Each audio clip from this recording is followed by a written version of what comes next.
In today's video, I'm going to teach you how to add a blog to your site and customize its display.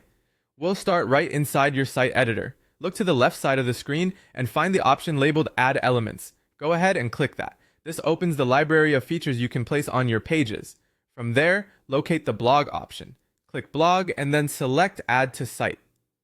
This tells the editor to install the blog feature and set up the necessary pages and components for you.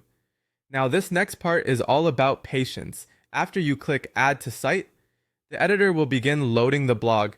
You may see a spinner or a progress message. That's completely normal.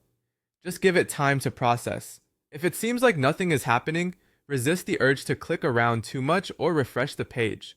Installing a blog often involves creating several behind-the-scenes elements, and depending on your internet connection and the editor's current load, it can take longer than you expect.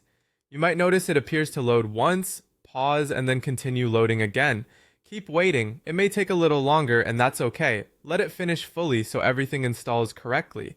Keeping your browser tab active and avoiding extra clicks can help the process complete without interruptions. Once the loading is complete, you'll see the blog added to your site. Next, click on Blog again within the editor to reveal its controls, and then choose Settings. This is where you manage how your blog behaves and how it looks to your visitors. Inside Settings, click Display. The Display section focuses on the visible parts of your blog, such as what appears on your list of posts and on individual post pages. Here you can start customizing. Adjust the layout to control how many posts show per row or how much text appears in previews. Decide whether to show or hide elements like featured images, dates, author names, reading time, or categories. You can refine the spacing, choose how thumbnails are cropped, and set whether excerpts or full content appears on the main blog page. If there's an option for pagination or a Load More button, pick the one that best matches your site's style and your audience's browsing habits.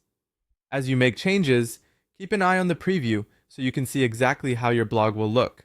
Small